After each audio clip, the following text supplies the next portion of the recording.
प्रियजनों, राधे राधे, जय श्री कृष्ण। मैं हूं चाणक्य राज भारद्वाज और आप देख रहे हैं राशि ज्योतिष, दर्पण मन का सुख जीवन का। प्रियजनों, मासिक राशिफल में मई 2024 के राशिफल की मैं विस्तार से चर्चा कर रहा हूं। सभी 12 लग्न और 12 राशि के जातकों के विषय में विस्तार से मैं चर्चा कर रहा हूं। आज जिस राशि के विषय में मैं चर्चा करूंगा प्रियजनों, वह है राशि चक्र की अंतिम राशि मीन राशि। मेरा ये वीडियो लग्न और राशि दोनों पर ही आधारित है। इसको और स्पष्ट रूप से मैं बता देना चाहता हूं कि आपकी जन्म कुंडली के यदि पहले घर या पहले भाव में 12 नंबर लिखा हुआ है तो आपकी मीन लग्न बनती है। ये वीडियो आपके लिए है।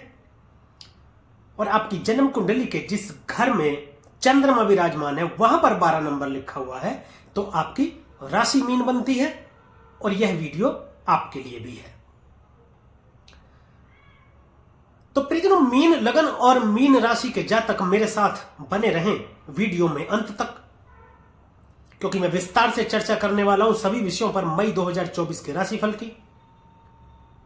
और वीडियो के अंत में कुछ प्रभावशाली उपाय भी बताने वाला हूं जिनके माध्यम से ग्रहों की अशुभता से बचा जा सकता है। तो चलिए प्रियजनों शुरू करते हैं। सर्वप्रथम शुरू करेंगे गुरु से। गुरुदेव गोचर कर रहे हैं आपकी राशि से तृतीय भाव में। पराक्रम का भाव है, संघर्षों का भाव है। छोटे भाई बहन, फिल्म, टीवी, मीडिया इत्यादि से संबंधित भी तृतीय भाव को देखा जाता है। और इन सब चीजों का प्रतिनिधित्व भी देवगुरु बृहस्पति ही करते हैं। फाइनेंस के कारक है। फाइनेंस से संबंधित यदि कोई कार्य करना चाहते हैं या कर रहे हैं तो सफलता के संकेत दे रहे हैं। छोटे भाई बहनों से संबंध मधुर होंगे। ऑनलाइन यदि कोई कार्य, कंप्यूटर से रिलेटेड यदि कोई कार्य करना चाहते हैं तो कर सकते हैं, शुरुआत कर सकते हैं। शुरुआत करने के लिए अच्छा समय है। अधिक सफलता देने का संकेत देते हैं देवगुरु बृहस्पति। लग्नेश बने हैं, लगन का स्वामी तृतीय भाव में बैठा है तो आपके अंदर पराक्रम देखते ही बनेगा। अपने पराक्रम के चलते संघर्षों में वृद्धि होगी। संघर्ष अधिक करेंगे तो सफलता भी आपको अधिक ही मिलेगी। पहली पंचम दृष्टि सप्तम भाव में जाएगी। दाम्पत्य जीवन मधुर होगा। प्रणय संबंध प्रगाढ़ होंगे। प्रेम विवाह के योग बनाते हैं। शीघ्र विवाह के योग बनेंगे। देवगुरु बृहस्पति सौर मंडल का सबसे बड़ा ग्रह है और विस्तार करने के लिए जाना जाता है। सप्तम भाव व्यापार का भी है। व्यापार में विस्तार करेंगे, व्यापार में वृद्धि करेंगे।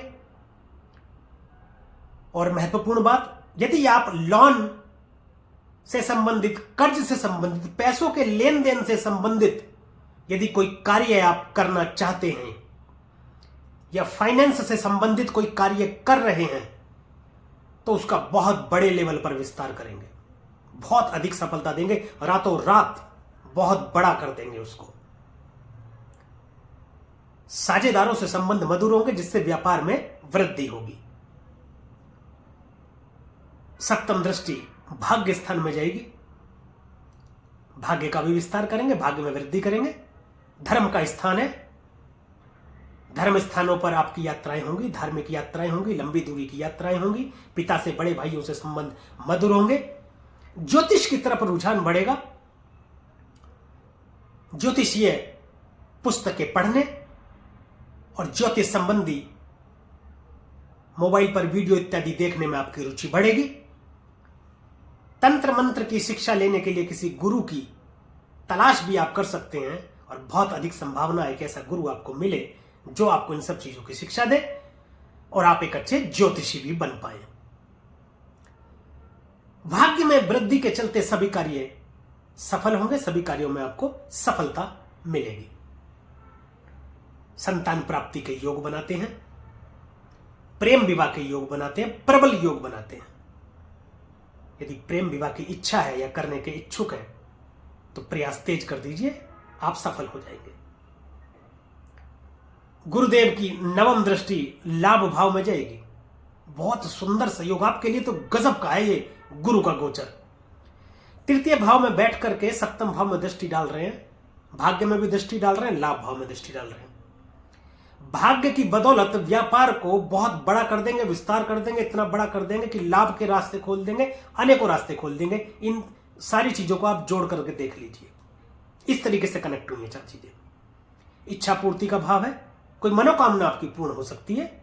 जो मनोकामना आपने रखी है आपसे पहले, यदि पूर्ण नहीं हो पा रही थी, तो ये वो समय आ गया है कि आपकी मनोकामना पूर्ण हो सकती है।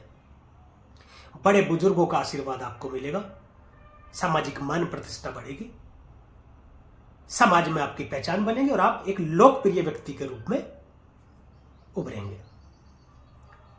आपका ऑरा इतना बढ़ जाएगा कि लोग आपकी बात सुनेंगे और आपसे प्रभावित होंगे, आपको अपना नेता मानकर आपका नेतृत्व स्वीकार करेंगे, आपके व्यक्तित्व का भी विस्तार होगा। 11वां भाव इनकम का वह भाव है जो आप अपनी मेहनत से कमाते हैं, चाहे वह आप नौकरी से कमाएं, व्यापार से कमाएं, प्रोफेशन से कमाएं या किसी भी तरीके से आप जो पैसा अपनी मेहनत से कमाते हैं, वह भाव 11वां भाव है। अब शनि की बात करेंगे परिजनों। आपके 12वें भाव में शनि स्थित है।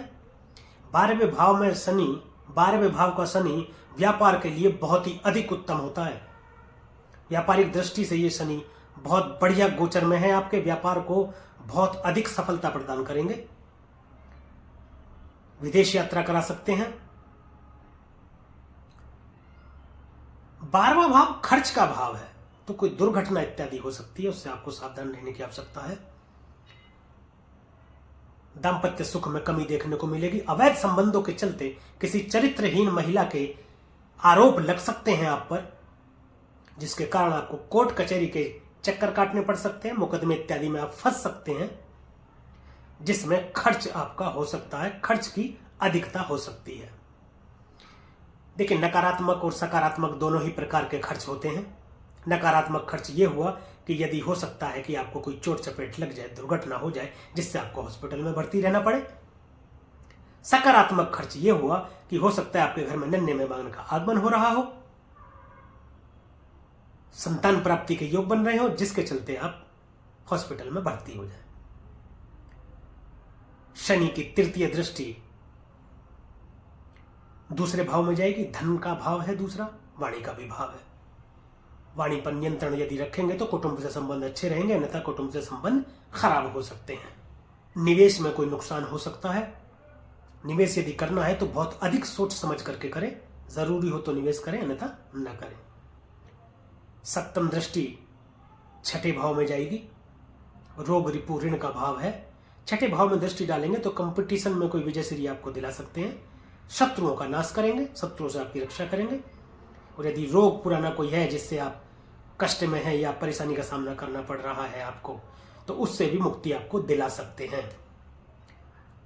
सरकारी नौकरी के यदि प्रयास आप कर रहे हैं, परीक्षा दी है या देना चाहते हैं या देंगे, अधिक संभावना है आपके पक्ष में उसका परिणाम आए।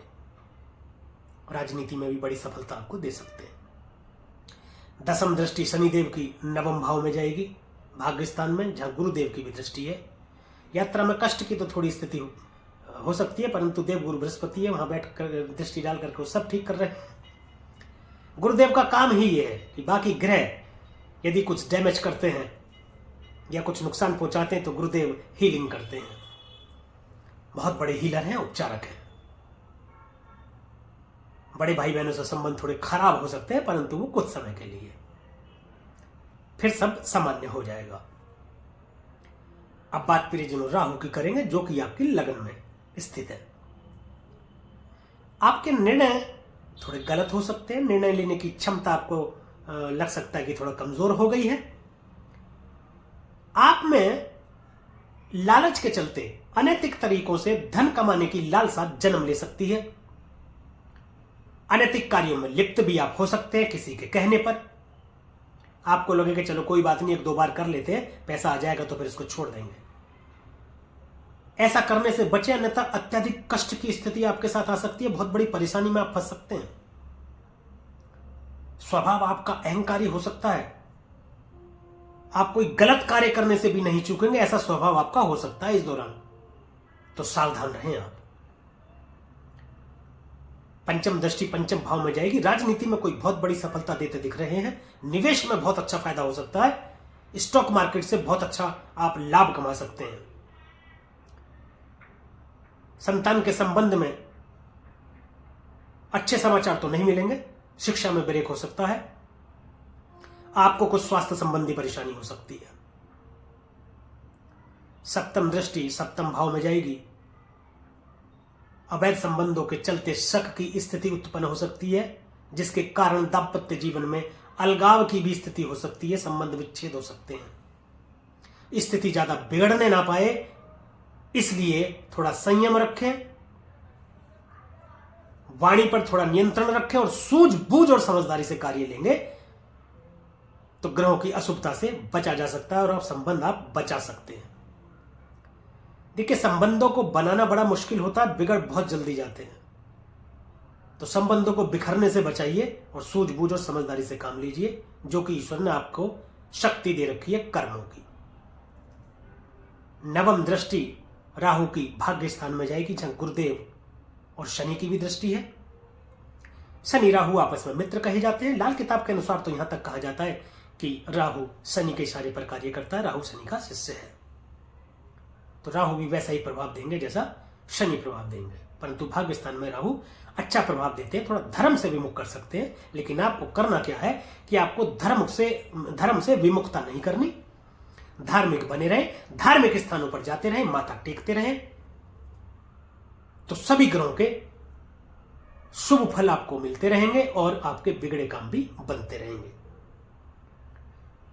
केतु आपके सप्तम भाव में बैठ करके डिटैचमेंट कर रहे हैं,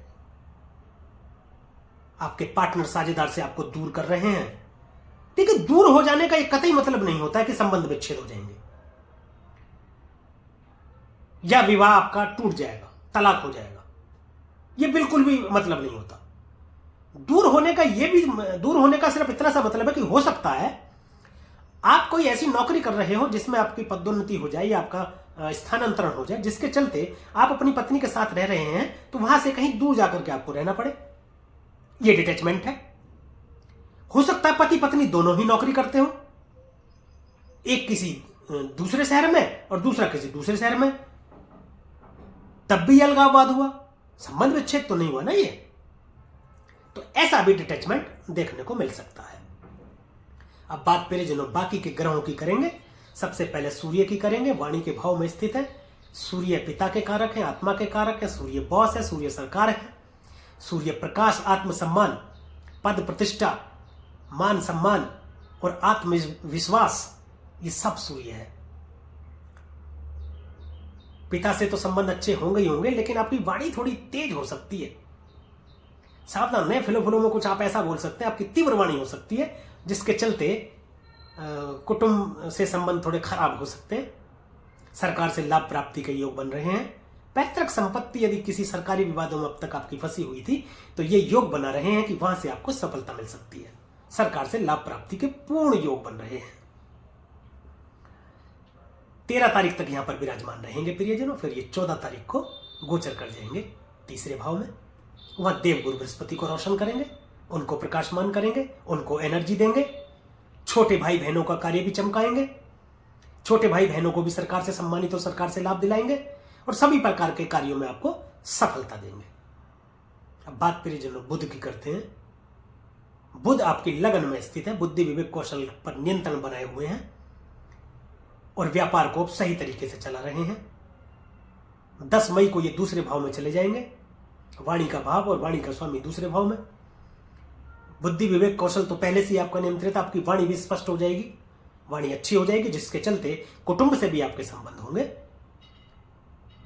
और कुटुंब में वृद्धि भी होगी। निवेश में आपको फायदा होगा, जो धन आप कमाएंगे उसकी बचत भी होगी। अब बात प्रियजनों शुक्र की करते हैं। शुक्र द्वितीय भाव में है, धन का भाव द्वितीय भाव है और संपूर्ण सुखों की प्राप्ति धन धान्य से भरपूर शुक्रदेव कराते ही हैं।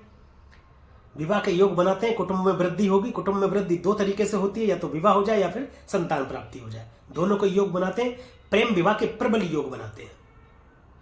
यहां बैठकर शुक्रदेव बुध के साथ मिलकर लक्ष्मी नारायण योग बनाते हुए धन प्राप्ति के अनेक रास्ते खोल रहे हैं। बचत भी आपको कराएंगे, जो धन आपका कमाएंगे उसकी बचत भी भरपूर मात्रा में होगी। अब बात प्रियजनों मंगल की करेंगे। मंगल आपके लगन में ही उपस्थित है। देखिए लगन प्रियजनों वह होता है कि इसमें जो ग्रह बैठा होता है उसके गुण धर्म व्यक्तित्व आप में ही समाहित हो जाते हैं, वो ग्रह आप खुद हो जाते हैं। मंगल आग का गोला है, अत्यधिक एनर्जी, साक्षात आग। राहु के साथ मिलकर अंगारक योग बना रहे हैं, विस्फोटक योग बना रहे हैं। गुस्से पर नियंत्रण रखें। गुस्से की अधिकता के चलते बात यहां तक पहुंच सकती है कि लड़ाई झगड़ा इत्यादि में आप हथियार का प्रयोग भी कर सकते हैं। यदि आपके पास हुआ तो, यदि आपके पास हथियार है तो बहुत सावधान रहने की जरूरत है। उस तक आप पहुंचे ही ना, कहीं छुपा के रख दे तो अच्छा है 1 महीना, अन्यथा उसका प्रयोग हो सकता है जिसके चलते आप बहुत बड़ी मुसीबत में फंस सकते हैं, परेशानी में फंस सकते हैं और कष्ट का सामना आपको करना पड़ सकता है। गुस्से की अधिकता के चलते समाज में आपको अपमानित भी होना पड़ सकता है, मान सम्मान में कमी देखने को मिलेगी। परंतु हिम्मत आपकी बहुत बड़ी रहेगी, हिम्मत बहुत, साहसी बहुत रहेंगे आप। कोई भी निर्णय फट से लेने में आप सक्षम रहेंगे और रिस्क लेने की क्षमता जो है आप में बढ़ जाएगी, जिसके चलते कई कार्यों में तो आपको लाभ भी होगा। परंतु फिर दोबारा मैं बताता हूं, गुस्से पर आप नियंत्रण यदि रखेंगे, समझदारी सूझबूझ से काम लेंगे तो बुरे प्रभावों से बचा जा सकता है। तो प्रियजनों, ये था मई 2024 का राशिफल मीन राशि के जातकों के लिए और मीन लगन के जातकों के लिए। अब बात कुछ उपायों की करते हैं। आपकी राशि के स्वामी बृहस्पति देव हैं, तो आप रोजाना विष्णु सहस्त्र नाम का पाठ करें। यदि पूरा पाठ आप नहीं कर सकते हैं तो जितना हो सकता है उतना करें। अगले दिन फिर वहां से शुरू करें जहां पर पहले दिन छोड़ा था। हनुमान चालीसा का पाठ तो आपको जरूर ही करना है। हर मंगलवार हनुमान जी के मंदिर जाएं, चोला चढ़ाएं, वहां प्रसाद चढ़ाएं, खुद भी ग्रहण करें, वहां लोगों में वितरित करें और प्रसाद को घर लाकर घर के सदस्यों को भी ग्रहण कराएं। रोजाना सूर्य को सूर्योदय के 1 घंटे के भीतर भीतर तांबे के लोटे में जल लेकर 11 बार गायत्री मंत्र बोलकर जल अर्पित करें तो आपको सभी ग्रहों के शुभ फलों की प्राप्ति होती रहेगी। तो प्रियजनों, आज के लिए अभी के लिए बस इतना ही। यदि यह वीडियो आपको अच्छी लगी हो, दी गई जानकारी से आप यदि संतुष्ट हो तो कृपया वीडियो को लाइक करें, शेयर करें और कमेंट करके जरूर बताएं कि मेरे द्वारा फलित ये राशिफल आप पर कितना प्रभावी है।